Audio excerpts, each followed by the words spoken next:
Retired S P T K Rajmohan കൂടെ നമ്മോടൊപ്പം ചേരുന്നുണ്ട്. ശ്രീ രാജ്മോഹൻ, നോക്കൂ, അതായത് ഈ ഒരു സംഭവം ഇപ്പോൾ മൃതദേഹ അവശിഷ്ടങ്ങൾ പോലും പോലീസിന് ലഭിക്കാത്ത ഒരു സാഹചര്യമാണ്. ഈ മൃതദേഹം അസ്ഥി പോലും കൊണ്ടുപോയി ഒഴുക്കി കളഞ്ഞു എന്നുള്ളൊരു വിവരങ്ങളാണ് ലഭ്യമാകുന്നത്. ആ ഒരു തരത്തിലാണെങ്കിൽ ഈ പോലീസിന് എങ്ങനെയാകും ഈ ഒരു അന്വേഷണത്തിലൊരു തെളിവ് സംഘടിപ്പിക്കാനായി സാധിക്കുക? ഈ മൃതദേഹം പോലും ലഭിക്കാത്തൊരു സാഹചര്യത്തിൽ ആ വ്യക്തി മരിച്ചു എന്നതിന് പോലീസിന് സ്ഥിരീകരിക്കാൻ സാധിക്കുമോ? അതൊക്കെ ഈ കേസിൽ വളരെ സങ്കീർണമായ ഒരു കേസാണ് തീർച്ചയായിട്ടും. ഈ സങ്കീർണമായ കേസുകൾ തെളിയിക്കാനുള്ള പോലീസിന്റെ പ്രൊഫഷണൽ കഴിവ് അതുപയോഗിച്ചത് തീർച്ചയായും അവർ അതിന്റെ എല്ലാ തെളിവുകളും ശേഖരിച്ച് മുന്നോട്ട് പോകുന്നതാണ് ഞങ്ങൾ കരുതുന്നത്. കാരണം ഈ ഇത്രയും വർഷം കഴിഞ്ഞതിന് ശേഷവും ഈ കുഴിച്ചിട്ട മൃതദേഹത്തിന് അത് തോണ്ടിയെടുത്ത് അവിടുന്ന് പിന്നെ ബാക്കിയുള്ള എല്ലുമ്പുകളൊക്കെ അവർ വലിച്ചെറിഞ്ഞു എന്നൊക്കെയാണ് പറയുന്നത്. അപ്പൊ സ്വാഭാവികമായിട്ടും അന്വേഷണം അത്ര സിസ്റ്റമാറ്റിക് ആയിട്ട് മുന്നോട്ട് പോകണം. അത്ര ഈ മെഡിക്കൽ എവിഡൻസ് ഒക്കെ മെഡിക്കൽ ഫോറൻസിക് എവിഡൻസ് കളക്ട് ചെയ്യണം. ഒരുപാട് സങ്കീർണമായ പ്രവൃത്തിയാണ് ഇൻവെസ്റ്റിഗേറ്റിംഗ് ഓഫീസർമാർക്കുള്ളത്. അത് തീർച്ചയായിട്ടും അവർ ചെയ്യും. അത്തരത്തിൽ ചെയ്തു കഴിഞ്ഞാൽ അതായത് ഈ ഡെഡ് ബോഡി കുഴിച്ചിട്ടിരിക്കുന്ന സ്ഥലത്ത് നിന്ന് എന്തായാലും പല റെമിനൻസും പല കാര്യങ്ങളും കളക്ട് ചെയ്യാൻ പറ്റും. അതുപോലെ തന്നെ ഈ ഇത്രയും വർഷം പഴക്കമായതിനു ശേഷം അവിടുന്ന് ഇത് റിമൂവ് ചെയ്തു എന്ന് സ്ഥാപിക്കാൻ സാധിച്ചാൽ ഈ എല്ലാ ക്രിമിനൽ കേസിലും അല്ലെങ്കിൽ എല്ലാ ഈ മരണപ്പെട്ട അല്ലെങ്കിൽ കൊലപാതക കേസിലും ഈ മരണപ്പെട്ട ആളുടെ കോർപ്പസ് ഡെലിക്റ്റി എന്നാണ് അതിന് പറയാം. അതായത് മൃതശരീരവുമായി ബന്ധപ്പെട്ട കാര്യങ്ങൾ എന്തെങ്കിലും ഒരു തെളിവ് തീർച്ചയായും വേണം. അല്ലെങ്കിൽ അയാൾ മരിച്ചു എന്ന് സ്ഥാപിക്കാൻ പറ്റില്ല. അപ്പം അത് മരിച്ചു എന്ന് സ്ഥാപിക്കാൻ വേണ്ടിയിട്ടുള്ള തെളിവുകൾ ഈ സീൻ ഓഫ് ഒക്കറൻസ് അല്ലെങ്കിൽ എവിടെയാണോ ഡിസ്പോസ് ചെയ്തത് അവിടുന്നോ അല്ലെങ്കിൽ അതിനുശേഷം ഡിസ്പോസ് ചെയ്ത സ്ഥലത്തുനിന്നോ എന്തെങ്കിലും എവിഡൻസ് തീർച്ചയായും പോലീസിന് ലഭിക്കും. ആ എവിഡൻസ് കളക്ട് ചെയ്ത് അത് ഈ മരണവുമായി ബന്ധപ്പെട്ട് അതാണ് മരണപ്പെട്ട മൃതദേഹത്തിന്റെ ഭാഗമെന്ന് പ്രൂവ് ചെയ്ത് മുന്നോട്ട് പോയാൽ തീർച്ചയായിട്ടും കേസിൽ നല്ലൊരു ചാർജ് ഷീറ്റ് പോലീസിന് കൊടുക്കാൻ പറ്റുമെന്നാണ് എനിക്ക് തോന്നുന്നത്. ഇത് ബ്രൗൺ ഷുഗർ ഉപയോഗിച്ചത് മരണകാരണമായെന്നാണ് പറയുന്നത്. ഇത് എത്രത്തോളം ശരിയായ ഒരു കാര്യമായിരിക്കും? ഇത്തരത്തിൽ അമിതമായ ഒരു അളവിൽ ബ്രൗൺ ഷുഗർ ഉപയോഗിക്കുന്നത് ഈ മരണത്തിലേക്കൊക്കെ കടക്കുമോ? ഒരു കൊലപാതകത്തിനുള്ളൊരു സാധ്യതയൊക്കെ ഇവിടെ ഉണ്ടോ? അല്ല, അതാണ് അന്വേഷിക്കേണ്ടത്. തീർച്ചയായിട്ടും ഇത് രണ്ട് പോസിബിലിറ്റി ഉണ്ട്. ഈ ബ്രൗൺ ഷുഗർ കഴിച്ചിട്ട് അതിന്റെ എക്സസ് ആയ വന്നു കഴിഞ്ഞാൽ അതിൽ മരണപ്പെട്ട് അത് ഡെഡ് ബോഡി ഡിസ്പോസ് ചെയ്തത് മാത്രമാണോ എന്ന് അന്വേഷിക്കണം. അതല്ല ഈ ബ്രൗൺ ഷുഗർ കഴിച്ചതിന് ശേഷം അവര് ഇയാള് മരിച്ചു എന്നുള്ള സംശയത്തിന്റെ മുകളിൽ മറവ് ചെയ്താണെന്ന് നോക്കണം. അതല്ല വേറെ വല്ല വഴക്ക് കൊണ്ട് അത് അയാളെ ഉപദ്രവിച്ചു കൊന്നതാണോ നോക്കണം. അപ്പം ഇതിൽ തന്നെ ഇതൊരു സൂയിസൈഡ് അല്ല, ഉറപ്പാണ് ഹോമിസൈഡാണ്. അപ്പൊ ഹോമിസൈഡ് പലതരത്തിലുണ്ട്.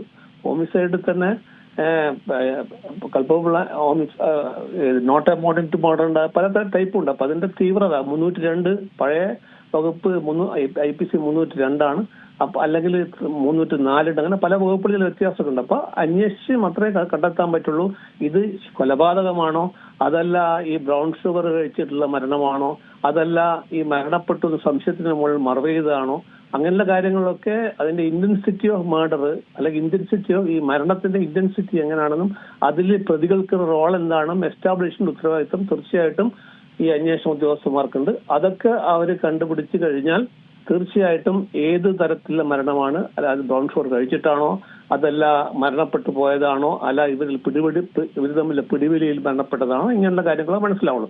അപ്പൊ അതിന് കണക്കായിട്ട് അതിന്റെ നടപടിക്രമങ്ങളുമായി പോലീസ് മുന്നോട്ട് പോകും. അപ്പം ആത്യന്തികമായിട്ട് വളരെ സിസ്റ്റമാറ്റിക് ആയിട്ട് വളരെ എല്ലാ എവിഡൻസുകളും കളക്ട് ചെയ്ത് ഒരു പ്രോസിക്യൂട്ടബിൾ ആയിട്ടുള്ള ഒരു കേസ് കോടതി മുമ്പാകെ സമർപ്പിക്കാൻ അന്വേഷണ ഉദ്യോഗസ്ഥർക്ക് സാധിക്കണം. അത് കേരള പോലീസ് ചെയ്യുമെന്നാണ് എനിക്ക് തോന്നുന്നത്. ഇത് ഈ ഒരു താങ്കൾ നേരത്തെ സൂചിപ്പിക്കുകയുണ്ടായി ഈ തെളിവുകളുടെ ഒരു അഭാവം. ഈ ഒരു ഘട്ടത്തിൽ ഇനിയിപ്പോൾ പോലീസിന്റെ പരിശോധന എങ്ങനെയാകും പുരോഗമിക്കുക? എന്തൊക്കെ തെളിവുകളാകും ഈ ഒരു മൃതദേഹം പോലും ലഭിക്കാത്ത സാഹചര്യത്തിൽ എന്തൊക്കെ തെളിവുകളാകും പോലീസിനെ കൊണ്ട് ഇനി സംഘടിപ്പിക്കാനാവുക? അല്ല, അതാണ് പറയുന്നത്. ഈ പോലീസ് സംഭവ സ്ഥലം, അതായത് എവിടെയാണോ മറവ് ചെയ്തത് അതൊരു പ്ലേസ് ഓഫ് ഒക്കറൻസ് ആണ്. അതായത് ഇവരെവിടുന്നാണ് ഈ പിടിവലി ഉണ്ടായത്, അല്ലെങ്കിൽ എവിടുന്നാണ് ബ്രൗൺ ഷുഗർ കഴിച്ചത്, അല്ലെങ്കിൽ എവിടുന്നാണ് ബ്രൗൺ ഷുഗർ ഉപയോഗിച്ചത്, ആ സ്ഥലം. അതിനുശേഷം എവിടെ വെച്ചിട്ടാണോ ഈ ഡെഡ് ബോഡി ഈ ഡെഡ് ബോഡി കുഴിച്ചിട്ടത് ആ ഏരിയ.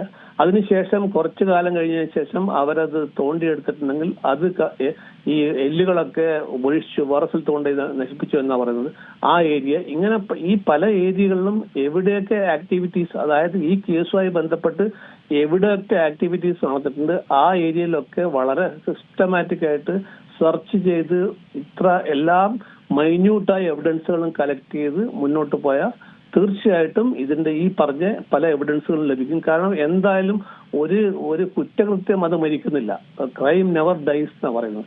അപ്പൊ അതുമായി ബന്ധപ്പെട്ട എന്തെങ്കിലും പല പ്രിൻസിപ്പിൾസ് ഉണ്ട്, സയന്റിഫിക് പ്രിൻസിപ്പിൾസ് ഉണ്ട്, ലോക്കോ ആർട്സ് പ്രിൻസിപ്പിൾ എന്നൊക്കെ പറഞ്ഞാൽ ഒരു സംഭവ സ്ഥലത്ത് പല സംഗതികളും നമ്മൾ അറിയാതെ തന്നെ ഉപേക്ഷിക്കും.